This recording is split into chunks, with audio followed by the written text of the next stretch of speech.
সবাই বলেন যে জীবনে কাদের সঙ্গ লাভ করছি সেটা খুব গুরুত্বপূর্ণ। এক ঝুড়ি ফলের মধ্যে যদি একটা পচা ফল আপনি রেখে দেন, তাহলে আস্তে আস্তে সমস্ত ফল পচে যায়। সেই জন্য কথায় আছে যে কুসঙ্গ থেকে দূরে থাকো। কিন্তু কি করা যায়? এই সংসার খুবই ছোট। যেখানে আমরা কাজ করি, যেখানে আমরা থাকি, যে পথে আমরা আসা যাওয়া করে থাকি, যে পথে আমরা ভ্রমণ করি, সেখানে এমন অনেক সংখ্যক ব্যক্তি থাকেন যাকে দেখে আমরা মনে করি যে এদের থেকে দূরে থাকতে হবে। তখন আমরা কি করতে পারি? তাদের কি আমরা পরিত্যাগ করব? তাহলে এই সংসারে এমন অনেক মানুষ আছেন, তাহলে কি সংসারই পরিত্যাগ করব? না, সেই ফলের মতন হবেন না যারা একটি পচা ফলের উপস্থিতির জন্য নিজেরাও নষ্ট হয়ে যান। বরং হয়ে উঠুন চন্দন বৃক্ষের মতন, যেটা আসলে সাপেদের বাসস্থান, যেখানে অনেক সংখ্যক অত্যন্ত ভয়ানক বিষধর সাপ থাকে। তারপরেও এই চন্দন, সে কিন্তু নিজের শ্রেষ্ঠত্ব হারায় না। এর মূল্য কিন্তু সেই একই থাকে। মনে রাখবেন, এই সংসারে নিজের সঙ্গ বদলানোর পূর্বে নিজেকে বদলান। নিজেকে কিছুটা এমনভাবে গড়ে তুলুন যে কেউ আসুক না কেন সে যেন আপনাকে বিভ্রান্ত বা দূষিত না করতে পারে।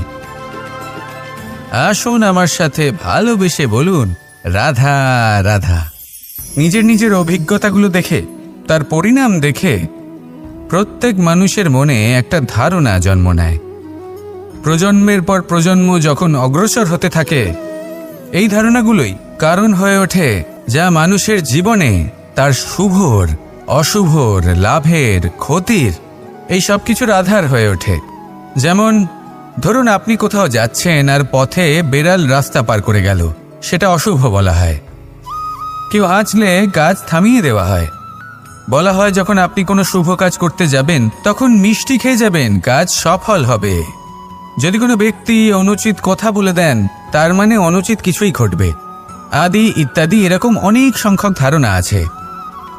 কিন্তু সবকিছু যদি এরকমই হতো, তাহলে প্রত্যেক মানুষ নিজের কথা দ্বারা নিজের বা অন্য কারোর জীবন স্বর্গতুল্য করে তুলত, নয়তো নরকে পরিণত করত।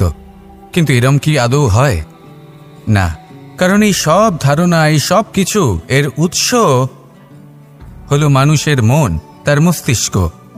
যখন আমরা কোনো বাক্য বা কোনো ধারণাকে একটু বেশি গুরুত্ব দিয়ে ফেলি, তার উপর একটু বেশি বিশ্বাস করে ফেলি, তখন যেটা হয়, তখন আমাদের এই ইচ্ছে শক্তি তার সঞ্চার হয় সেই বাক্যের মাধ্যমে।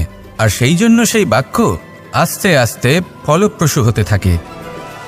এটা হলো মানুষের মনের শক্তি, তার মস্তিষ্কের শক্তি। এটা কখনো ভুলে যাবেন না।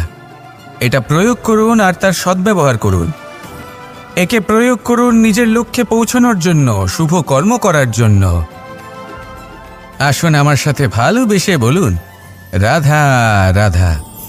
কখনো আমরা কোনো হাটে যাই, কোনো বিশেষ বস্তু কেনার থাকে, ওখানে যাই, গিয়ে অন্য কারোর কথা শুনে অন্য কোনো বস্তু কিনে নিয়ে আসি, অদরকারি জিনিস কিনে ফেলি। তারপর ভাবি যে আমরা এরকম কেন করলাম, এটা আমরা ভুল করলাম, আমার এটা করা উচিত হয়নি, আদি ইত্যাদি। মানুষ যখন জীবনে এমনই সিদ্ধান্ত নিয়ে বসে, এমন নির্বাচন করে, তখন সেই সিদ্ধান্ত নিশ্চিত রূপে তার ভবিষ্যতের জন্য অত্যন্ত গুরুত্বপূর্ণ হয়। কিন্তু যদি আপনি কোনো অনুচিত চয়ন করে ফেলেন, তাহলে মন খারাপ করবেন না, সেই গ্লানিবোধ নিয়ে কষ্ট পাবেন না। সামনে অগ্রসর হতে থাকুন, কারণ এই অনুচিত নির্বাচন আপনাকে উচিতভাবে জীবনযাপনের পথ দেখাতে পারে। এবার যদি আমি আপনাকে বলি যে আপনি আগুনে হাত দিন, সেটা কি আপনি করবেন? করবেন না। কেন? কারণ জীবনে কোনো না কোনো দিন আপনি একটা ভুল নির্বাচন করে আগুনে হাত দিয়েছিলেন। তারপরে আপনি শিক্ষা পেয়েছিলেন যে আমি জীবনে আর কোনোদিন আগুনে আর কিছুতেই হাত দেব না। এই জীবনও ঠিক সেরকমই। জীবনের সেই সব অধ্যায়, সেই সব সময় যা ব্যর্থ হয়েছে, সেটা নিয়ে ভেবে সময় নষ্ট করবেন না।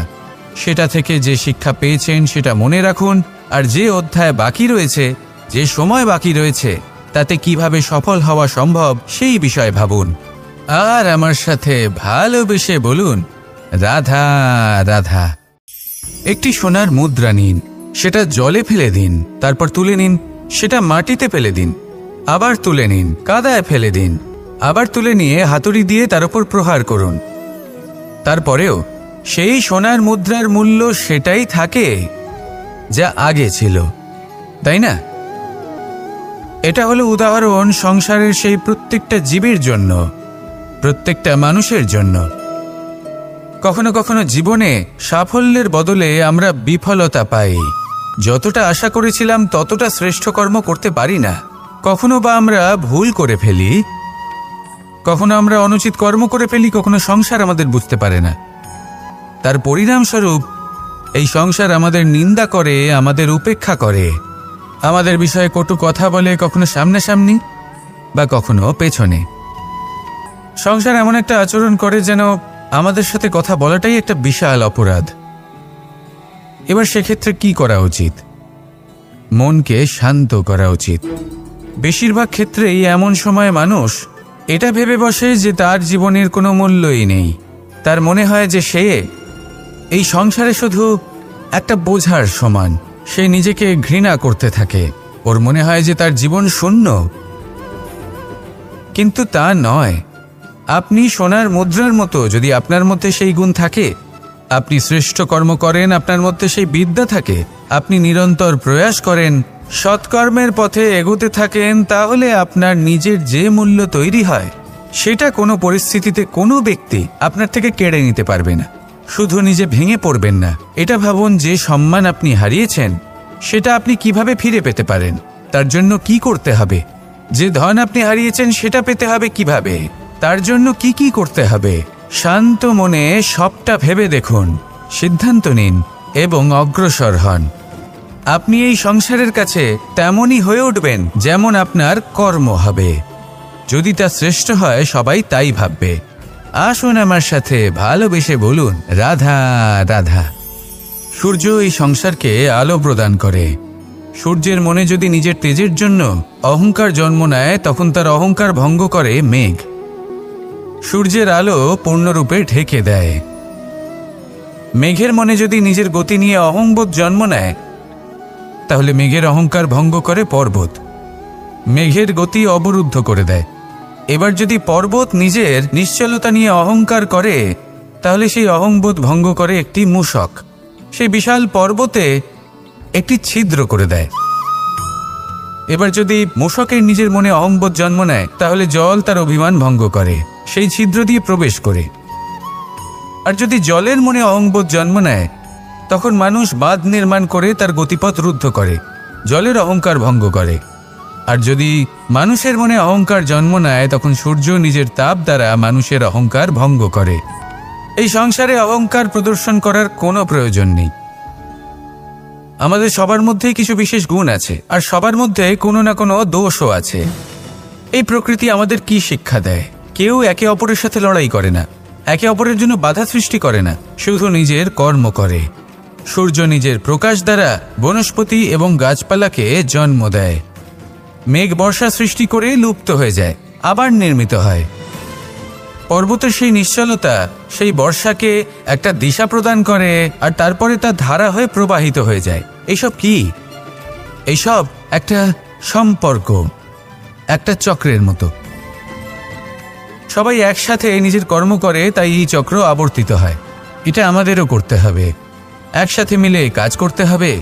কারোর জন্য বাধা হয়ে উঠলে হবে না, কাউকে ছোট মনে করলে হবে না। এটাই করতে থাকুন। সবাই মিলেমিশে কর্ম করুন। প্রকৃতি আমাদের এই শিক্ষাই দেয়। আসুন আমার সাথে ভালোবেসে বলুন, রাধা রাধা।